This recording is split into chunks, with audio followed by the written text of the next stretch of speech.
श्रीमन्नूतनरङ्गनाथेतिराडब्धात्मविद्यालयम् श्रीमन्नूतनलक्ष्मणारितिराट्सम्प्राप्ततुर्याश्रमम् श्रीभासेन्द्रकटाक्षसन्ततसुधा लक्ष्यात्मयोगाङ्क्षितम् श्रीमन्नूतनवागदीशयमिनम् भक्त्याश्रयामो गुरुम् नव्यवागीशयोगीन्द्रहयास्य पदसेविनम् ब्रह्मतन्त्रस्वतन्त्रार्यम् भजाम स्वात्मसम्पदम् श्रीमान् वेङ्कटनाथार्य कवितार्किककेसरी वेदान्ताचार्यवर्यो मे सन्निधत्तां सदा हृदि यो नित्यमच्युतपदाम्बुजयुग्मरुग्म व्यामोहतस्तदितराणि तृणाय मेने अस्मद्गुरोर्भगवतोऽस्य देकसिन्धोः रामानुजस्य चरणौ शरणं प्रपद्ये सम्यक् न्यायकलापेन महता भारतेन च उपबृंहित वेदाय नमो व्यासाय विष्णवे सारथ्यम् अर्जुनस्यादौ कुर्वन् गीतामृतं ददौ लोकत्रयोपकाराय तस्मै कृष्णात्मने नमः विशुद्धविज्ञानघनस्वरूपं विज्ञानविश्राणबद्धदीक्षं दयानिधिं देहभृतां शरण्यं देवं हयग्रीवमहं प्रपद्ये यत्पदाम्बोरुगध्यानविध्वस्ता शेषकल्मषः वस्तुतामुपयातोऽहं यामुनेयं नमामि तम् श्रीरङ्गवीररघुपुङ्गव वेदमौली गुर्वीडतीन्द्रकरुणापरिणामबोधम् शेषाचले सुचिरबोधित छात्रवृन्दम् शेषाद्रिनाथ குருவர்யமகம் பிரபத்யே.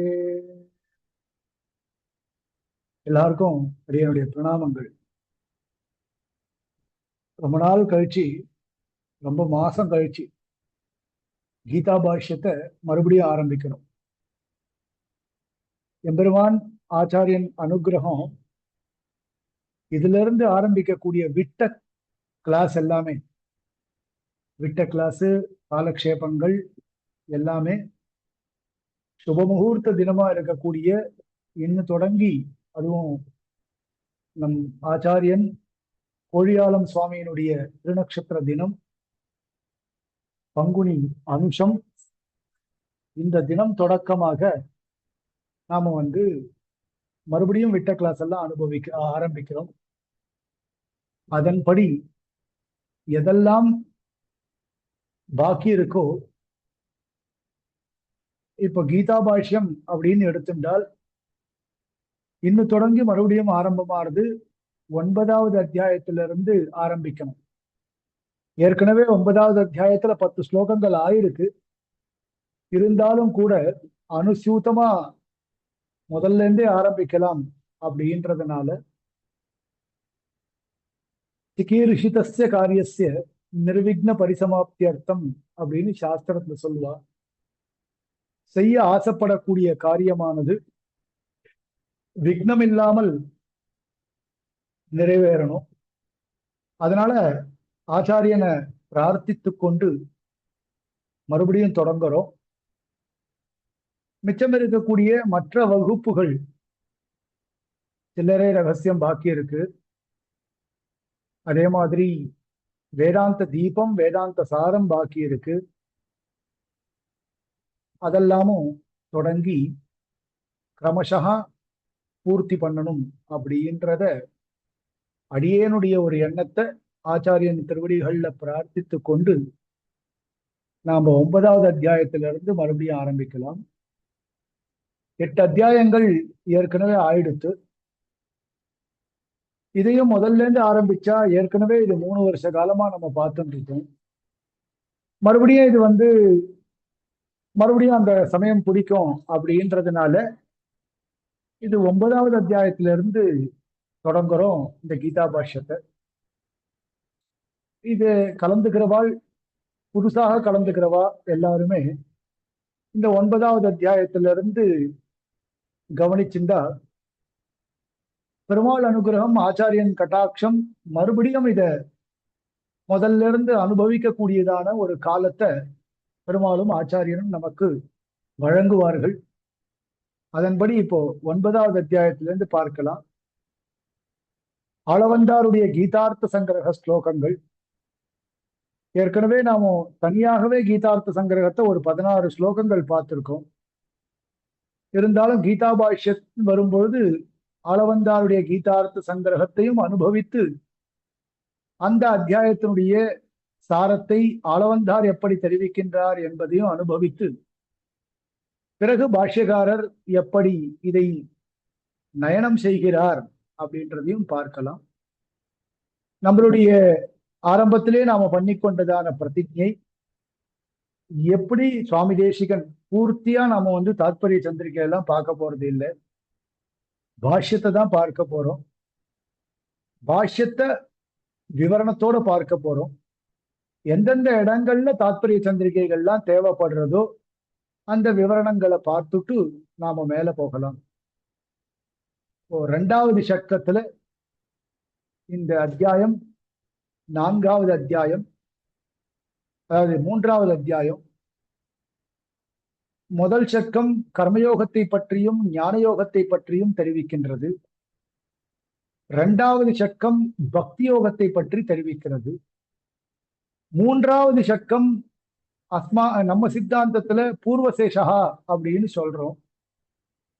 மற்ற சித்தாந்தங்கள்ல 3 சக்கம் கர்மயோகம், ஞான யோகம், பக்தி யோகம் என்பதாக 3 சக்கங்களுடைய பெயர்.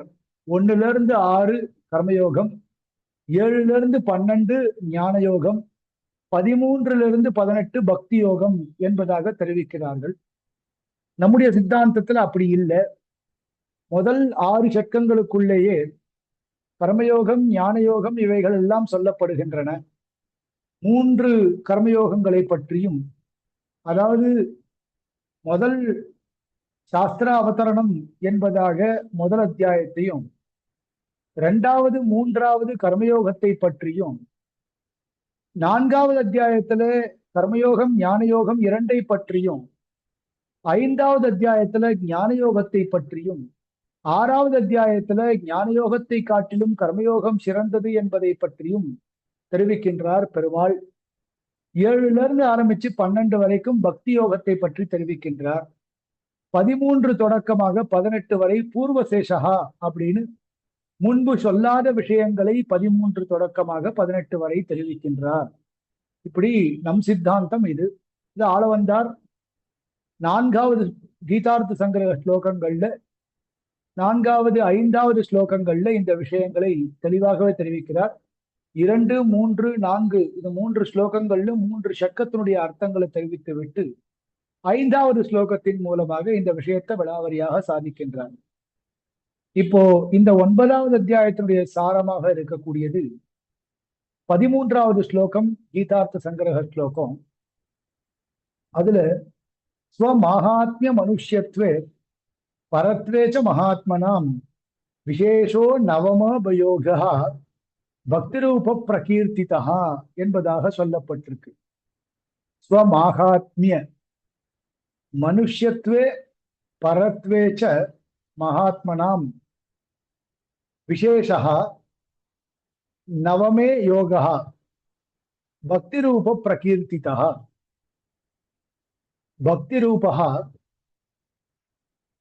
பக்திரூப யோகா நவமே பிரகீர்த்திதா.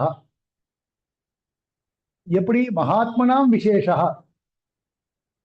ஸ்வமாகாத்மியமானது மனிதனாக இருந்தாலும் சரி, பரத்வேச்ச பரனாக இருந்தாலும் சரி.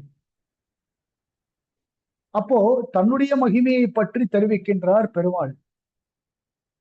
தன்னுடைய மகிமை வசுதேவனுக்கு மகனாக பிறந்திருந்தாலும் சரி, ஸ்ரீவைகுண்டத்திலே பரவாசுதேவனாக எழுந்தருளி இருந்தாலும் சரி, எப்படி இருந்தாலும் ஸ்வமாகாத்மிய மனுஷ்யத்வே, இவனுடைய மகாத்மியமானது மனுஷ்யத்வே பரத்வேச்ச மனிதனாக இருந்தாலும் பரனாக இருந்தாலும் எப்படி இருக்கின்றது அப்படின்றத பற்றியும், மகாத்மனாம் விசேஷா, அது மட்டும் இல்ல, மகாத்மாக்களுடைய விசேஷா, மகாத்மாக்கள்னா இந்த இடத்துல ஞானிகள், ஞானிகளுடைய விசேஷங்கள், இதெல்லாவற்றையும் சேர்த்து அத்திர நவமே, இந்த இடத்துல நவமாத்தியாயத்துல பக்தி ரூப யோகா, யோக சப்தமானது இந்த இடத்துல உபாசனத்தை குறிக்கின்றது. பக்தி என்று சொல்லக்கூடியதான உபாசனமானது நவமே பிரகீர்த்திதா 9வது அத்தியாயத்திலே நன்றாக சொல்லப்பட்டது.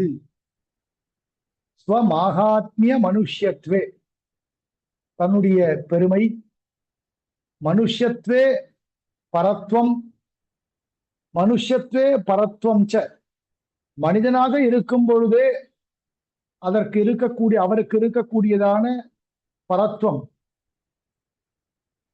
லோகத்தில் இருக்கக்கூடிய மனிதர்களை காட்டிலும் மேன்மையான ஒரு தன்மை, ஞானிகளுடைய சிறப்பு, இவைகள்லாம் இந்த இடத்துல சொல்லப்படுகிறது.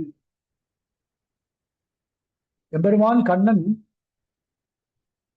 பல விஷயங்களை இந்த இடத்துல வெளியிடுறான். கீழே 7வது அத்தியாயம்,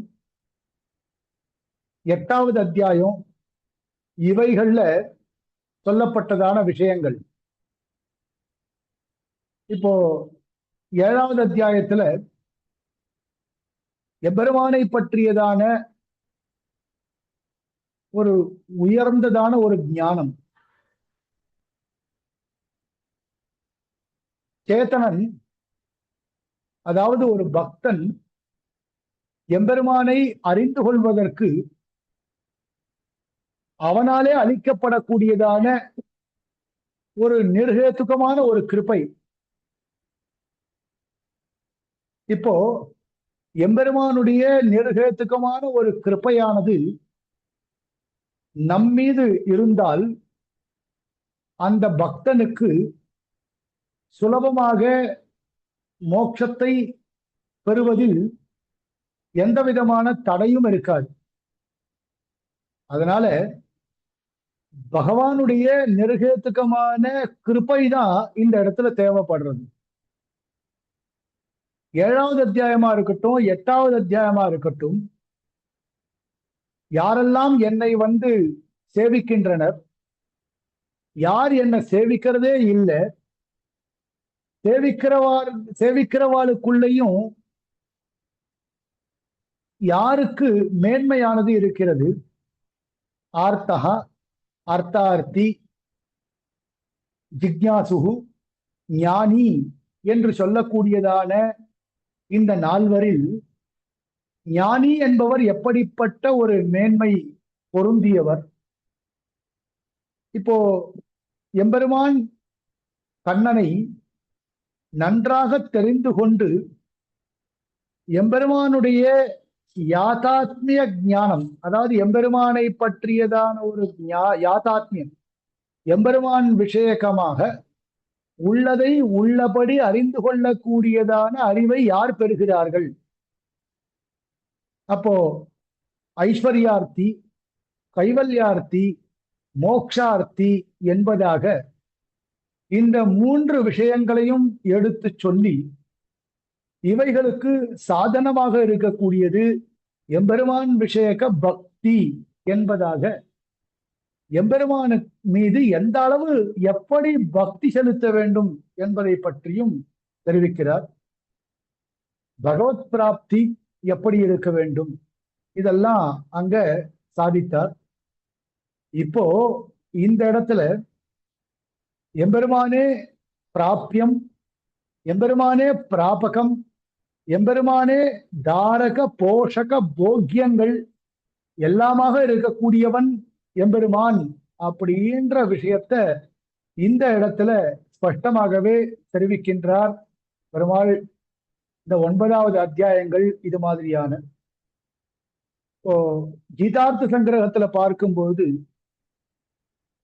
ஸ்வமாகாத்மிய மனுஷ்யத்வே பரத்வம் ச மகாத்மனாம் விசேஷா அப்படின்னு தான் காண்பித்தார். ஸ்வமாகாத்மியம் முதல்ல காட்டப்படுறது, அதாவது சர்வேஸ்வரனுடைய பெருமை. 2வது மனுஷ்யத்வே பரத்வம், மனிதனாய் இருக்கும் பொழுதே எம்பெருமானுடைய மேன்மை. வசுதேவசிய சூனுவாக அவர் அவதரித்திருந்தாலும் வசுதேவனுக்கு சூனுவாக அவன் அவதரித்திருந்தாலும் கூட இந்த இடைச்சாதியிலே வந்து பிறந்திருந்தாலும் கூட அவனுக்கு இருக்கக்கூடியதான மேன்மை, மகாத்மனாம் விசேஷா மகாத்மாக்களுக்கு இருக்கக்கூடியதான சிறப்பு, அது மட்டும் இல்ல பக்தி யோகத்தினுடைய ஸ்வரூபம், பக்தி ரூப பிரகீர்த்திதா, அதாவது பக்தி ரூபா யோகா பிரகீர்த்திதா அப்படின்னு பக்தி யோகத்தினுடைய சிறப்பு, இது எல்லாமே இந்த அத்தியாயத்தினுடைய பிரதான பிரதிபாத்தியமாக பிரதிபாதிக்கக்கூடிய விஷயங்கள்ல முக்கியமான அம்சமாக இருக்கக்கூடியவைகள் அப்படின்னு இந்த இடத்துல தெரிவிக்கின்றார் ஆளவந்தார். மறுபடியும் கீதார்த்த சங்கிரக ஸ்லோகத்தை சேவிக்கிற ஸ்வமாஹாத்மிய மனுஷ்யத்வே பரத்வஞ்ச மகாத்மனாம் விசேஷா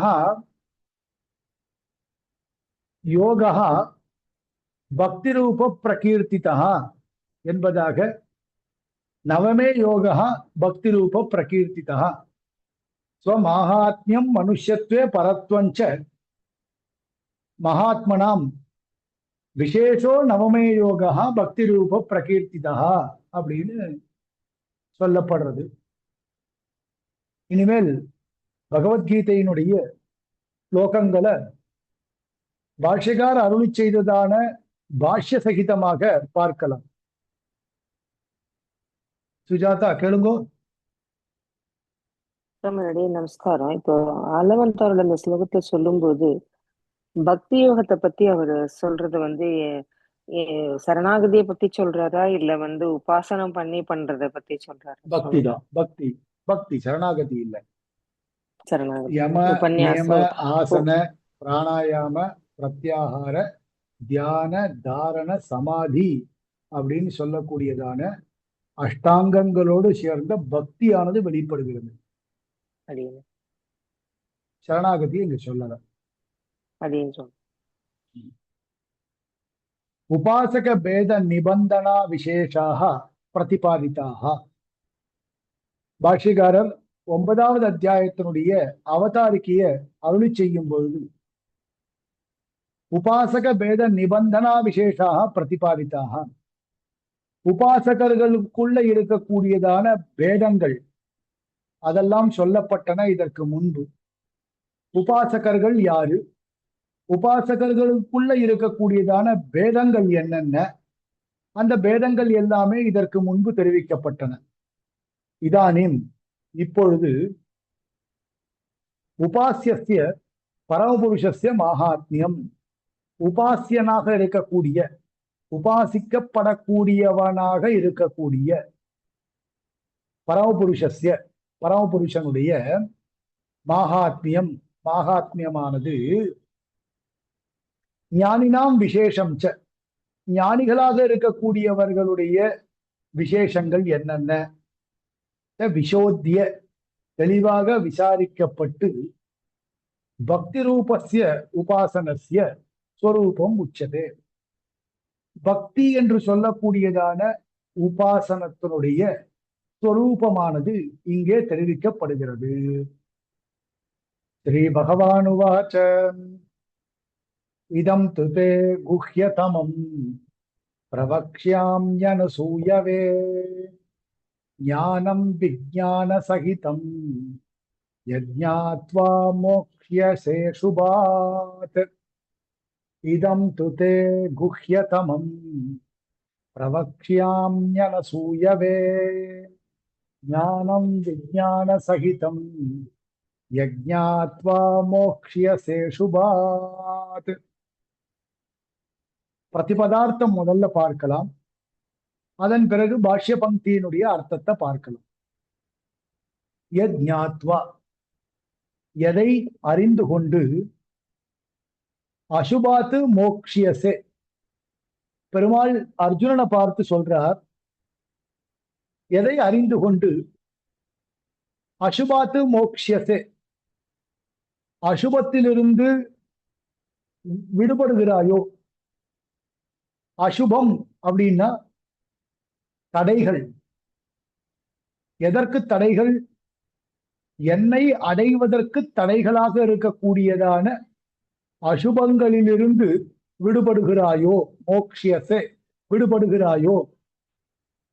அப்போ என்னை அடைவதற்கு தடைகளாக இருக்கக்கூடியதான புண்ணிய பாபங்கள், புண்ணியங்களையும் இங்க சேர்த்துக்கணும். ஏன் அப்படின்னால், எம்பெருமானை அடைவதற்கு பாபங்கள் எப்படி தடைகளாக இருக்கின்றனவோ அது மாதிரி புண்ணியங்களும் தடைகளாக இருக்கின்றன.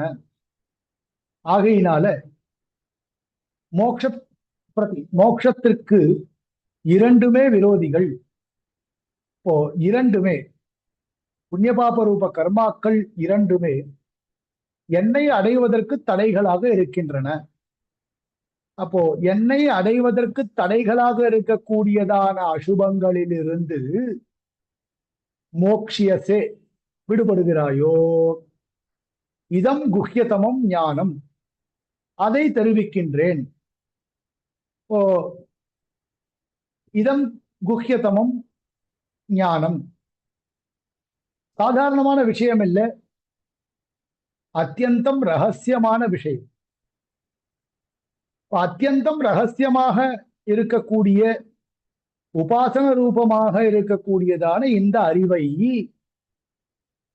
விஞ்ஞான சகிதம் அந்த உபாசனத்தினுடைய வகைகள் எல்லாவற்றையும் சேர்த்து, அதாவது விசேஷேன ஞானம் விஞ்ஞானம். முதல்ல சொல்றது இதம் குஹ்யதமம் ஞானம்.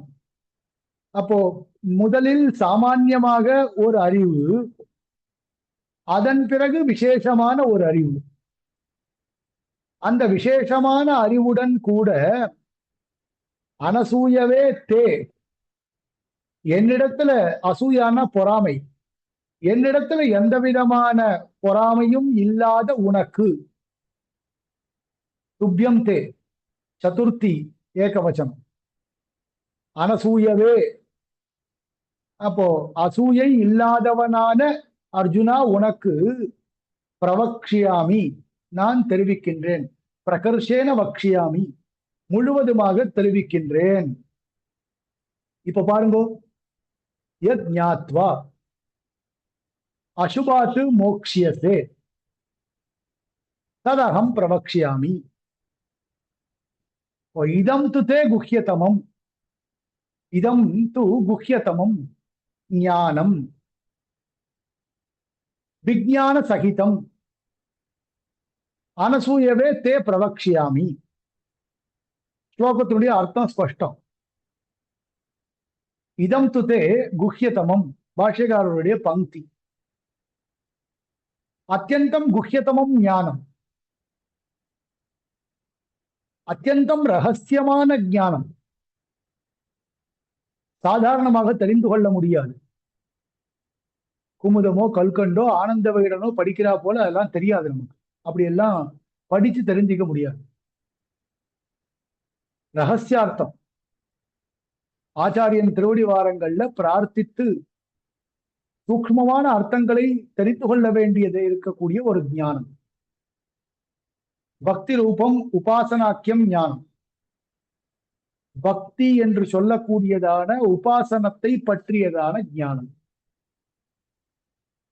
அது மட்டும் இல்லை, விசேஷ ஞானம். விஞ்ஞான சகிதம்னு சொன்னேன். விஞ்ஞான சகிதம் ஞானம், விஞ்ஞான சகிதம் இதம் குஹ்யதமம் ஞானம் அனசூயவே தே பிரவக்ஷியாமி. அப்போ விசேஷேன ஞானம், அதாவது விசேஷ ஞானத்தோட சேர்ந்திருக்கக்கூடியதான அத்தியந்தம் ரகசியமான இந்த ஞானத்தை அப்படின்னு அர்த்தம். இப்போ எந்த ஞானம்? பக்தி ரூபம் உபாசனாக்கியம் ஞானம். பக்தி என்று சொல்லக்கூடியதான உபாசனாக்கியம் ஞானம். அனசூயவே தே பிரவக்ஷியாமி, அசூயை இல்லாத இருக்கக்கூடியவனான உனக்கு நான் தெரிவிக்கின்றேன். அப்போ எந்த எந்த எந்த ஞானம் அது அப்படின்னா, உபாசனகத விசேஷ ஞானம். உபாசனம் எப்படிப்பட்டது அப்படின்றத நாம தெரிஞ்சுக்கணும். அதுவும் தாத்பரிய சந்திரிகையில உபாசனத்திற்கு தேவையான ஞானம் அப்படின்னு சொல்லும் பொழுது பல விஷயங்களை இங்க எடுத்து கையாளுகின்றார் சுவாமி தேசிகன். உபக்கிரம உபசம்ஹாரங்கள் என்னன்னு தெரியணும், அபியாசம் நமக்கு ஏற்படணும், அபூர்வதா அபூர்வமான விஷயங்களை சொல்லணும், பலத்தை சொல்லணும், அர்த்தவாதம் இல்லாம சொல்லணும், அதாவது அர்த்தவாதத்தோட சொல்லணும். அர்த்தவாதம்னா புகழ், அர்த்தவாதத்தோட சொல்லணும். உபபத்தி பல யுக்திகளை காட்டி சொல்லணும். உபாசனாக்கியம் பக்தி ரூபம் உபாசனாக்கியம் இதம் ஞானம் அப்படின்னா, இதம் ஞானம் குஹ்யதமம் ஞானம், அத்தியந்தம் ரகசியமாக இருக்கக்கூடியதான இந்த ஞானம். அப்போ ரகசியமா இருக்கக்கூடிய ஞானத்தை நாம் இந்த இடத்திலே தெரிவிக்கின்றோம் அப்படின்னா எப்படி தெரிவிக்கணும் அப்படின்னு சொல்லும் பொழுது இது எல்லாத்தையுமே சொல்றார். பல யுக்திகளை பெருமாள் பின்னாடி வரக்கூடிய ஸ்லோகங்களை கையாண்டு இருக்கிறார். அப்போ உபக்கிரம உபசம்ஹாரோ அபியாச அபூர்வதா பலம் அர்த்தவாதோ உபபத்தீச்ச லிங்கம் தாத்பரிய நிர்ணயே அப்படின்னு தாத்பரிய நிர்ணயங்கள் இந்த இடத்துல ஒரு பிரகரணத்துல இந்த 6 விஷயங்கள் தாத்பரியங்களை நிஷ்கர்ஷிக்க கூடியதாக சொல்லப்பட்டிருக்கு. ஒரு பிரகரணம் எடுத்துட்டால் ஒரு விஷயத்தை நான் வெளிப்படுத்துகின்றேன் அப்படின்னா இந்த 6 இருக்கணும், ஆரம்பம் இருக்கணும், அதுக்கு முடிவு இருக்கணும். அதுதான் உபக்கிரம உபசம்ஹாரம். அதே மாதிரி அபியாசம் இருக்கணும். அடியன் ஒரு விஷயத்த சொல்லும் போது பார்த்திருக்கலாம், மறுபடியும் சொன்னத்தை சொல்லிட்டே இருப்பான் அடியன். ஏன் அப்படின்னா உங்க மனசுல பிடிபடணும் அந்த விஷயம். பிடிபடுற வரைக்கும் இப்ப பாடசாலையில வித்தியார்த்தி இருக்காருன்னா அவர் திருப்பி திருப்பி புஸ்தகங்களை பார்ப்பார். அதனால அவருக்கு மறுபடியும் சொல்லி சொல்லி சொல்லி பழக்கம். அவர் வாயில வர வரைக்கும் விடமாட்டோம், திருப்பி திருப்பி சொல்லிட்டே இருக்கணும். அது அபியாசம். அபியாசம் ஏற்பட்டால் தான் முடியும், அபியாசம் இல்லாம முடியாது. அபூர்வதா அபூர்வமான விஷயங்களையும் சொல்லணும். இதை செய்தால் இது பலன் அப்படின்றத பலத்தை காண்பிக்கணும். இந்த விஷயம் இப்பேற்பட்ட விஷயம் அப்படின்ற அர்த்தவாதங்களை எடுத்து சொல்லணும். அதே மாதிரி உபபத்தி ஆகணும், சொல்லக்கூடிய விஷயங்கள் உபபத்தி ஆகணும். இதெல்லாம் தாத்பரிய ஷட்லிங்க தாத்பரிய நிர்ணயம். அப்போ இந்த இடத்துல பிரதானமாக பிரதிபாதிக்கக்கூடிய விஷயம் என்ன அப்படின்னா பக்தி. அப்போ பக்தி ரூபம் உபாசனாக்கியம் ஞானம், இது விஞ்ஞான சகிதம். அப்போ விஞ்ஞான சகிதம்னா உபாசனகத விசேஷ ஞானம்.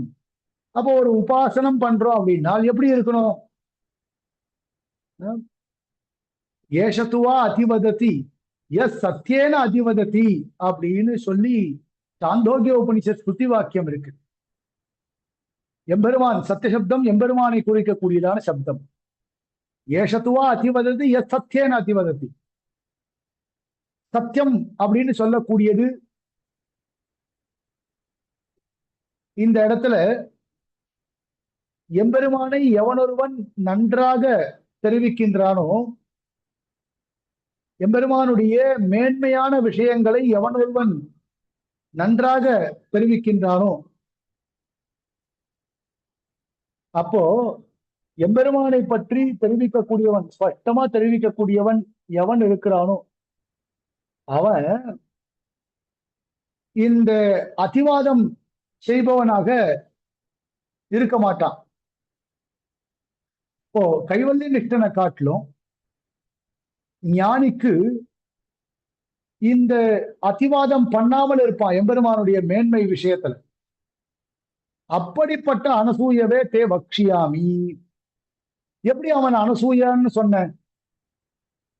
அர்ஜுனனுக்கு எம்பெருமான் விஷயத்துல எந்த விதமான பொறாமையும் கிடையாதுன்னு சொன்னீங்க. எப்படி சொன்ன அப்படின்னால் மத் விஷயம் சகலேதர விசஜாத்தியம் அபரிமித பிரகாரம் மாஹாத்மியம் ஸ்ருத்வா, எல்லா விதமான வஸ்துக்களை காட்டிலும் வேறுபட்டது. சகலேதர விசஜாத்தியம், லோகத்துல நாம் கேள்விப்படக்கூடியதான விஷயங்கள் எல்லாமே எம்பெருமான் விஷயங்களை காட்டிலும் வேறுபட்டவைகள். இவை எல்லாவற்றிற்கும் அப்பாற்பட்டவனாக இருக்கக்கூடியவன். ஏதோவா சோ நிவர்த்தந்தே, பார்த்தால கூட பார்த்தமே. அப்ப அபரிமித பிரகாரம் மாஹாத்மியம், அபரிமிதமாக இருக்கக்கூடியதான இந்த மகாத்மியத்தை சுருத்வா கேட்டு, ஏவமேவ சம்பவதி, இதே போல் நடக்கும் என்பதாக மன்வானாய நினைத்து கொண்டிருக்கக்கூடிய, இது பொருந்தும். எம்பெருமான் விஷயத்துல என்னென்னலாம் அடியன் கேள்விப்படுறனோ அது எல்லாமே நிச்சயம், அதெல்லாம் எம்பெருமானுக்கு பொருந்தக்கூடிய விஷயங்கள் தான், அதுல எந்த விதமான சந்தேகமும் இல்லை என்று நினைக்கக்கூடியதான உனக்கு நான் பிரவக்ஷியாமி, நான் கூறுகின்றேன், தெரிவிக்கின்றேன். யத் ஞானம் அனுஷ்டான பரியந்தம் ஞாத்வா மத் பிராப்தி விரோதினா சர்வஸ்மாத்து அசுபாத்து மோக்ஷியசே. யத் ஞானம், எந்த ஞானமானது, எதை தெரிந்து கொண்டுன்னு அர்த்தம். நான் பிரவக்ஷியாமி, அகம் பிரவக்ஷியாமி தத் ஞாத்வா, நான் என்ன தெரிவிக்கின்றேனோ அதை தெரிந்து கொண்டு, அனுஷ்டான பரியந்தம் ஞாத்வா, அனுஷ்டானம் வரை தெரிந்து கொண்டு, மத் பிராப்தி விரோதினா, ஏன் அனுஷ்டானம் வரை தெரிந்து கொண்டு அப்படின்னா, சில விஷயங்களை நாம் காதால கேட்போம், காதால கேட்டுட்டு அப்படியே விட்டுடுவோம். சில விஷயங்கள் அனுஷ்டான பரியந்தம் தெரிஞ்சுக்கணும். சந்தியாவந்தன மகாத்மியம் அப்படின்ற ஒரு தலைப்புல நான் ஒரு 1.5 மணி நேரம் உபன்யாசம் கேட்கிறேன் பெரியவாழ்வுன்னு வச்சுக்கணும். ரொம்ப ஆச்சரியமா இருக்கும். சில பேர் இதெல்லாம் பெரியவாழ்வு இருக்கு கேட்டிருக்கோம், அவ்வளோ நன்னா இருக்கும். இந்த சந்தான கோபாலாச்சார சுவாமின்னு ஒரு பிரசித்த மகான் எழுந்தள்ளி இருந்தார். கணபாட்டிகள், வீணையிலேயே கணம்லாம் வாசிப்பார்.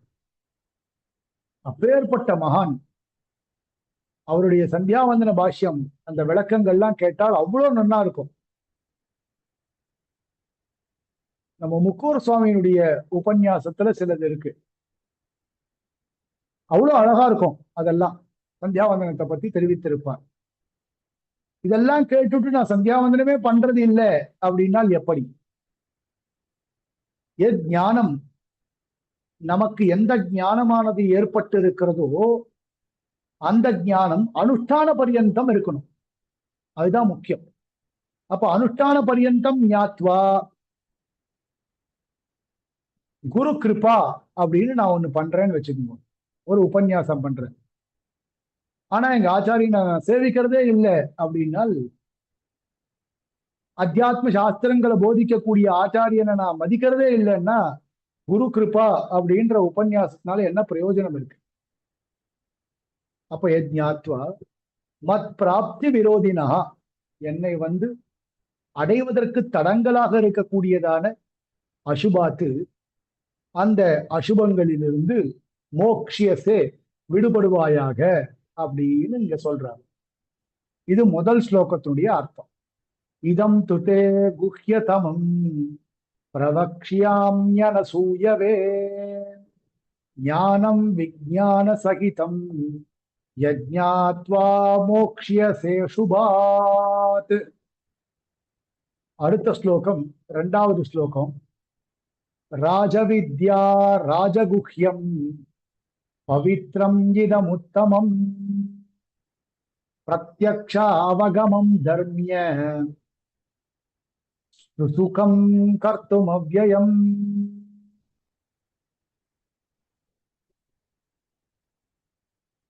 ராஜவித்யா ராஜகுஹ்யம் பவித்ரம் இதமுத்தமம் பிரத்யக்ஷாவகமம் தர்மியம் சுசுகம் கர்த்தும் அவ்யயம். இதம், இந்த பக்தி யோகமானது ராஜவித்யா ராஜகுஹ்யம் உத்தமம் பவித்ரம் பிரத்யக்ஷாவகமம் தர்மியம் சுசுகம் கர்த்தும் அவ்யயம். இதம் இந்த பக்தி யோகம் எப்படிப்பட்டதுன்றத சொல்றார். அகம் பிரவக்ஷியாமின்னு சொல்லிட்டு ஆரம்பிக்கிறார் பெருமாள். இதம் அப்படின்னா இப்போ சொல்லக்கூடியதான இந்த விஷயம், சொல்லக்கூடியதான இந்த விஷயம் எப்படிப்பட்டது, இந்த பக்தி யோகம் எப்படிப்பட்டது. இந்த பக்தி யோகமானது ராஜவித்யா, ராஜவித்யான்னா ராஜாக்களுக்கு, அதாவது வித்தியைகளுக்குள்ள சிறந்ததாக இருக்கக்கூடியது. இது ரெண்டு விதமா பாஷ்யக்காரர் சாதிப்பார். இப்ப அடுத்து பாஷ்யத்துல பார்க்கலாம். வித்தியைகளுக்குள்ள சிறந்ததாக இருக்கக்கூடியது. ராஜகுஹ்யம், ரகசியங்களுக்குள்ள, அதாவது மறைக்கப்பட வேண்டியதாக இருக்கக்கூடிய ரகசியங்களுக்குள்ள மிகச் சிறந்ததாக இருக்கக்கூடியது. உத்தமம், பவித்ரம், பவித்ரம் உத்தமம், பாபங்களை போக்கடிக்கக்கூடிய விஷயங்களுக்குள்ள மிகவும் உயர்ந்ததாக இருக்கக்கூடியது. சர்வசியாபி பவித்ரத்துவம் அஸ்தி. எம்பெருமான் விஷயம் எதுவாக இருந்தாலும் அவைகளுக்கு பவித்திரதா உண்டு. அந்த பவித்திரங்களாக இருக்கக்கூடியவைகளுக்குள்ள மிகவும் உயர்ந்ததாக இருக்கக்கூடியது பிரத்யக்ஷ அவகமம், எம்பெருமானை நேரில் காட்டக்கூடியது. தர்சன சமான ஆகாரம் அப்படின்னு ஸ்ரீபாஷ்யத்துல ஜிக்ஞாசாதிகரணத்துல பல இடங்கள்ல சொல்லியிருப்பான். தர்சன சமான ஆகாரம் அப்படின்னால் கண்ணால் நேரில் பார்த்தால் எப்படிப்பட்டதான ஒரு ஞானம் ஏற்படுமோ அந்த ஞானமானது இந்த பக்தியின் மூலமாக ஏற்படும். அப்போ பிரத்யக்ஷ அவகமம், தர்மியம், எம்பெருமான அடைவிப்பதற்கு சாதனமாக இருக்கக்கூடியது. அதே மாதிரி சுசுகம் கர்த்தும் அவ்வியம், அனுஷ்டிப்பதற்கு சுகமாக இருக்கும். கர்த்தும் அனுஷ்டிப்பதற்கு ரொம்ப சுகமா இருக்கும். அவ்யயம், சில விஷயங்கள் பலனை கொடுத்த பிறகு அழிந்துவிடும். இந்த விஷயமானது பலனை கொடுத்த பிறகும் அழியாமல் இருக்கும். பலத்தை கொடுத்த பிறகும் அழியாமல் இருக்கக்கூடியது. அவ்யயம் ந வியம் அவ்யயம். அதனால பலனை கொடுத்த பிறகும் அழியாமல் இருக்கக்கூடியது இந்த விஷயம் அப்படின்னு சொல்லப்படுறது. ராஜவித்யா ராஜகுக்கியம் பவித்ரம் மிக உத்தமம் அப்படின்ற ஸ்லோகத்தினுடைய சாரம் இது. ராஜவித்யா பாஷ்யக்கார் பங்கி பார்த்தால் தெரியும். ராஜவித்யா, வித்யானாம் ராஜா, ராஜகுஹ்யம் குஹ்யானாம் ராஜா, ராஜ்யாம் இதுவா ராஜவித்யா. வித்தியைகளுக்குள்ள ராஜா அப்படின்னா சிறந்தது அப்படின்ற ஒரு அர்த்தத்துல, வித்யமானாம் வித்யானாம் ராஜா அப்படின்னு ஒரு அர்த்தம். இருக்கக்கூடிய வித்யைகள் எல்லாவற்றை காட்டிலும் முதன்மையாக இருக்கக்கூடியதான வித்யா இந்த பக்தி ரூப உபாசனத்தை பற்றி தெரிவிக்கக்கூடியதான வித்யா. ராஜகுஹ்யம்னா ஏற்கனவே சொன்னோம், ரகசியங்களுக்குள்ள சிறந்த ரகசியமாக இருக்கக்கூடியது அப்படின்னு. ராஜ்யாம் வித்யா இதுவா ராஜவித்யா, ராஜாக்களுடைய வித்யை அப்படின்னு தத்புருஷ சமாசத்திலே சொல்லி இருக்கார் நேரடியாகவும். ராஜ்யாம் வித்யா இதுவா, ராஜாக்களுடைய வித்யை என்கின்றதான அபிப்பிராயத்திலையும் ராஜவித்யா அப்படின்னு சொல்லப்பட்டிருக்கு. ராஜானோகி விஸ்தீர்ண அகாத மனசா மகாமனசாம் இயம் வித்யா இத்தியர்த்தா. ராஜாக்கள் தான் மிகப்பெரிய மனதை உடையவர்கள், எந்த விதமான கல்மிஷமும் இல்லாமல் இருக்கக்கூடியவர்கள், எல்லோருக்கும் உபகாரங்களை செய்ய வேண்டும் என்கின்றதான ஒரு எண்ணத்தோடு இருக்கக்கூடியதான சக்கரவர்த்திகள். அப்போ அவர்களுடைய வித்யை அகாத மனசா அப்படின்னா ஆழ்ந்த கருத்துக்களை உடையவர்கள் அர்த்தம். அப்படிப்பட்ட மகா மனசாம் மிகப்பெரிய மனதை உடையவர்களுடைய வித்யை இந்த வித்யை இத்தியர்த்தா. மகாமனசேவகி கோபனீய கோபன குஷலாக ஐதி தேஷாமேவ குஹ்யம். நல்ல மனது யாருக்கு இருக்கிறதோ, நல்ல மனதை உடையவர்களுக்குத்தான் கோபனீய கோபன குஷலாக, எதை மறைக்க வேண்டுமோ அதை நன்றாக மறைக்கக்கூடியவர்களாக இருப்பார்கள். மந்திரம் யத்னேன கோபயேத், கூடி சீக்கிரம் ஆரம்பிக்க போறோம் அந்த விஷயத்தையும். மந்திரம் யத்னேன கோபயேத், மந்திரமானது மறைக்கப்பட வேண்டியதான விஷயம். அப்ப ரகசியங்களை நன்றாக மறைக்க தெரிந்தவர்களாக இருக்கக்கூடியவர்கள் நல்ல மனம் படைத்தவர்கள். அப்படிப்பட்டவர்களுடைய குஹ்யமாக இது இருக்கிறது. இதம் உத்தமம் பவித்ரம் மத் பிராப்தி விரோத்திய அசுப அசேஷ கல்மஷாபகம்.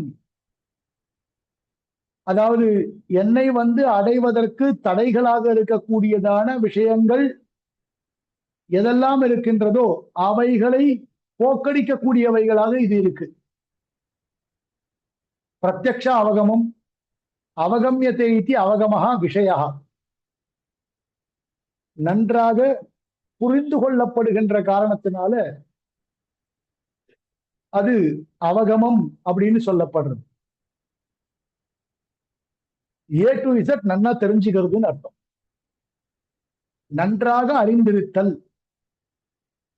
அப்படிப்பட்டதான விஷயம். பிரத்யக்ஷ பூதா அவகமஹா விஷயா யஸ்ய ஞானஸ்ய தத் பிரத்யக்ஷ அவகமம். கண்ணால் பார்த்து தெரிந்து கொண்டது என்பது பிரத்யக்ஷ அவகமம். ஒரு விஷயத்தை நாம் கண்ணால் பார்த்து நன்றாக தெரிந்து கொண்டதால் அந்த விஷயத்தை பற்றியதான ஞானமானது நமக்கு பரிபூர்ணமாக எப்படி இருக்குமோ அதுபோல பக்தியின் மூலமாக எம்பெருமானை பற்றி நன்றாக தெரிந்து கொள்ளுதல் இந்த இடத்துல சொல்லப்படுது. பக்தி ரூபேன உபாசனேன உபாசியமானா அகம் ததானிமே உபாசித்து பிரத்யக்ஷதாம் உபகதா பவாமி. எப்படி கண்ணால நாம பார்த்து தெரிந்து கொள்கிறோமோ அதுபோல பக்தியின் மூலமாக உபாசனம் செய்து பக்தி என்கின்ற உபாசனத்தின் மூலமாக எம்பெருமானை அடைந்து கொண்டு அப்படி எம்பெருமானை நன்றாக அடைந்ததனால் எம்பெருமானை பற்றி தெரிந்து கொண்டதனால் எம்பெருமான் நமக்கு பிரத்யட்சமாக காட்சி அளித்தது போல் நமக்கு ஒரு ஞானமானது ஏற்படும். அதாபி தர்மியம் தர்மாத்து அனபேதம், தர்மத்தை காட்டிலும் நழுவாமல் இருப்பது, தர்ம நெறி தவறாமல் இருப்பது. தர்மத்துவம் ஹி நிஸ்ரேயச சாதனத்துவம். தர்மத்தை அறிந்து கொண்டால் நாம் மோட்சத்தை பெறுவது என்பது உறுதி. தர்ம நெறி தவறாமல் இருப்பது. நிஸ்ரேயசம்னா மோட்சம். மோட்சத்திற்கு சாதனமாக இருத்தல் என்பது தர்ம நெறி தவறாமல் இருத்தல். எவனொருவன் தர்ம நெறி தவறாமல் இருக்கின்றானோ அவன் மோட்சத்திற்கு சுலபமாக செல்கிறான். அப்ப நிஸ்ரேயச சாதனத்துவம் ஹி தர்மத்துவம். ஏன் தர்மத்தை விட்டு விலகாமல் இருக்கணும் அப்படின்னால் பரம நிஸ்ரேயசமா இருக்கக்கூடிய மோட்சத்திற்கு சாதனமாக இருக்கக்கூடியது தர்மம். இப்ப அந்த தர்மம் எப்படி சித்திக்கும் அப்படின்னால் இந்த பக்தியின் மூலமாக சித்திக்கும். ஸ்வரூபேனைவ அத்தியர்த்த பிரியத்வேன ததானிம் மத்தர்ஷன அபாதானத்தையா ஸ்வயம் நிஸ்ரேயச ரூபம் இது நிர்திஹ்ய நிஸ்ரேயச ரூப ஆத்தியந்திகம் ஆத்தியந்திக மத் பிராப்தி சாதனம் இத்தியர்த்தா. இப்ப ஸ்வரூபேனைவ அத்தியர்த்த பிரியத்வேன எம்பெருமானை முழுவதுமாக நன்றாக தெரிந்து கொண்டு இந்த தர்மம் என்பது ஒரு எம்பெருமான் விஷயகமான ஒரு பலனுக்கு சாதனமாக இருக்கக்கூடியது. இந்த ஸ்வரூபேன அத்தியர்த்த பிரியத்வேன சுயமாகவே இந்த பக்தி என்பது ஒரு அத்தியந்த பிரியமாகத்தான் இருக்கும். அந்த பக்தியின் மூலமாக எம்பெருமானை நாம் தெரிந்து கொள்கிறோம். அப்போ எம்பெருமானையே நேர காட்டினால் எப்படிப்பட்டதான ஒரு தன்மை இருக்குமோ, ஸ்வயம் பிரயோஜனமாக பக்தியே நேரடியாக பக்தியே எம்பெருமானை நேரிலே காட்டக்கூடியதாக இருக்கும். ஆனாலும் கூட இந்த பரமநிஸ்ரேஷ சாதனபூதமாக இருக்கக்கூடியதான இந்த தர்மமானது ஒரு தலை சிறந்ததான ஒரு பலனை, அதாவது எம்பெருமானை அடைதல் என்கின்றதான மோட்சத்திற்கு சாதனமாக இருக்கக்கூடியது. அப்படி நிர்திசய நிஸ்ரேஷ ரூப ஆத்தியந்திக மத் பிராப்தி சாதனம் இத்தியர்த்தா. பொதுவா பக்தி என்பதே ஒரு பரமபிரீத்தியோட கூடியதாக இருக்கும். ஆனாலும் கூட இந்த தர்மத்தோடு கூடின பக்தி இருக்கே, அது அத்தியந்தம் பிரீத்திகரமா இருக்கும். அதேவ சுசுகம் கர்த்தும். ஆகையினால தர்மநெறி தவறாமல் எவனொருவன் இந்த பக்தியை நன்றாக செய்கிறானோ அவன் சுசுகம் கர்த்தும், நன்றாக செய்வதற்கு சுகமாக, அனுஷ்டிப்பதற்கு சுகமாக, அத்தியந்த பிரியத்வேன உபாதேயம், அவன் சுலபமாக இந்த பக்தி என்கின்ற சொல்லக்கூடியதான உபாசனத்தை செய்ய முடியும். அவ்யயம் அக்ஷயம் இத்தியர்த்தா. நக்ஷயம் அக்ஷயம். க்ஷயம்னா அழிவு, அக்ஷயம்னா அழிவில்லாதது. மத்பிராப்தி சாதயித்வாபி ஸ்வயம் நக்ஷியத்தே. என்னை அடைவித்தும் ஸ்வயம் நக்ஷியத்தே, அது விலகுவது இல்லை. ஏவம் ரூபம் உபாசனம் குர்வதா. இப்படி யார் ஒருவர் உபாசனத்தை செய்கின்றாரோ, மத் பிரதான கிருத்தே, பிரதான